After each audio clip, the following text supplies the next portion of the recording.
Hello everyone, welcome back to my channel, that is Chemistry Tricks. Today we are going to discuss the part that is IUPAC nomenclature system of secondary and tertiary amines. Previous lecture में हमने देखा था कि IUPAC nomenclature system of only amine that is a primary amines now. ठीक है, अब यहाँ पे हमें देखना है that is IUPAC nomenclature system of what secondary and tertiary amines. First of all, what is mean by secondary amines? Secondary amines का मतलब होता है, देखो एकदम easy part है ये भी. Secondary amines का मतलब होता है which contains RNHR, मतलब दो R है यहाँ पे, समझ में आए? सेकेंडरी अमाइंस का मतलब क्या होता है? Which contains 2R.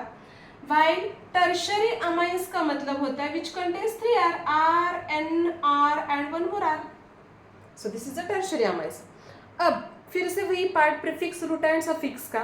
तो यहाँ पे प्रीफिक्स, रूट एंड सफिक्स जो है, प्रीफिक्स में आएगा कोई भी R ग्रुप, ऑब्वियसली वही होता है हमारा ब्रांच. रूट जो होता है यहाँ पे अल्क होगा, सिंगली बॉन्डेड होगा तो अल्केन आएगा, इन होगा, वाइन होगा. बट ये जो पार्ट होता है वो सफिक्स में आता है. अब जो सफिक्स इंपॉर्टेंट पार्ट है वहाँ पे AN, EN, YN डिपेंड करेगा कौन सा ग्रुप है वहाँ पे. उसके बाद यहाँ पे आपको एक वर्ड यूज करना है एन अमाइन.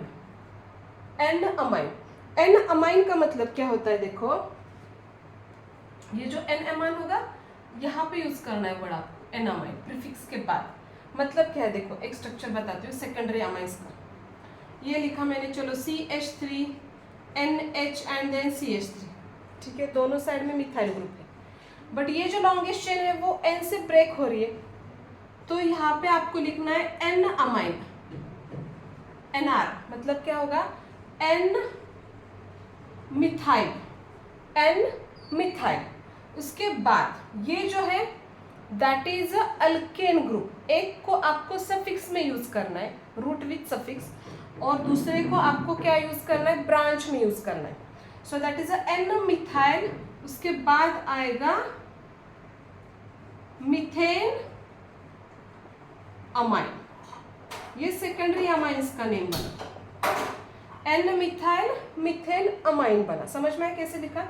एन मतलब क्या होगा? One of that is the branch, then next one methane, और उसके बाद क्या आएगा? अमाइन ना. ठीक है, consider another structure CH3, here NHCH2 CH3. अब इस स्ट्रक्चर में क्या देखना होगा कि एक साइड में क्या है? 2 कार्बन है, another side which contains only 1 carbon. So जो स्मॉलेस्ट R ग्रुप होगा that is you can use the branch. जो स्मॉलेस्ट ब्रांच होगी, जो स्मॉलेस्ट R ग्रुप होगा दैट इज द ब्रांच लो. तो ये स्मॉलेस्ट ग्रुप बना, किसका ग्रुप बनेगा? अगेन ये मिथाइल का. So that is what? N methyl. अब because of there are 2 carbon atoms, so that is ethane, और उसके बाद last E is replaced by what here? Amine. So that is what? Ethane amine. 2 methyl ethane amine. What is the name of the structure? That is 2 methyl, sorry, N methyl ethane amine ना. ठीक है, वही part अगर हम tertiary amines का देखेंगे same होगा, थोड़ा सा चेंज. इसी पैटर्न में स्ट्रक्चर ले रही हूँ.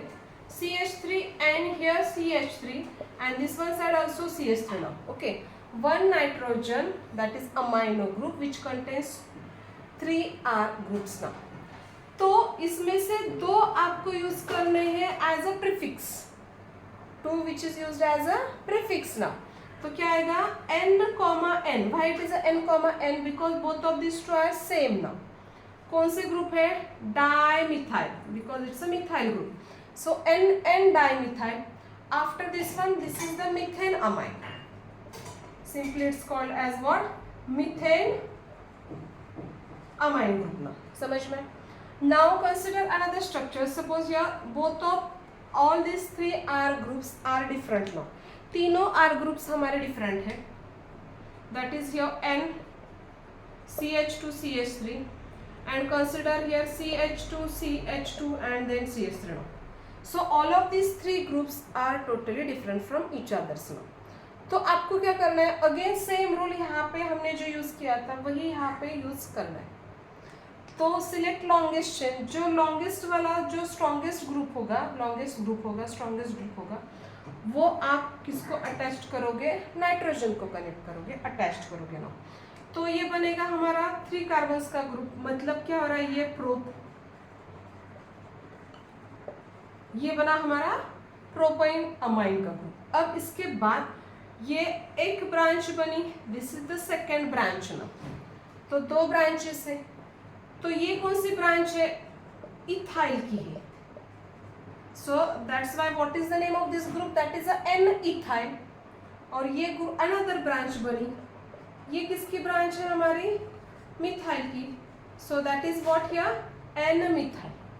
तो नेम क्या बनेगा इसका, N ethyl, N methyl and then what, propane amine. N methyl, N ethyl, propane amine. Alphabetically E is the first, that's why N ethyl, N methyl, propane amine। समझ में।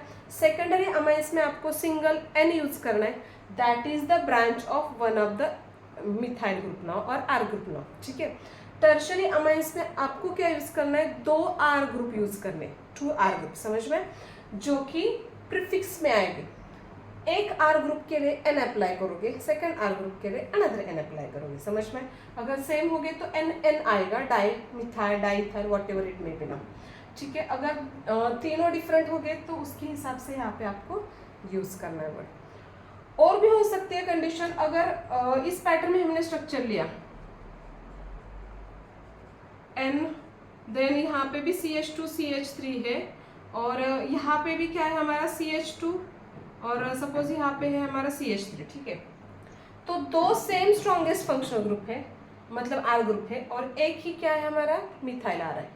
तो इसके लिए भी आपको सेम मेथड अप्लाई करनी, कोई भी एक इथाइल को नाइट्रोजन को कनेक्ट करना है, दूसरा एज अ प्रीफिक्स आएगा। तो नेम क्या बनेगा, देखो ये तो बनेगा N इथाइल, एक को मैंने एज अ ब्रांच यूज किया, that is a prefix use किया।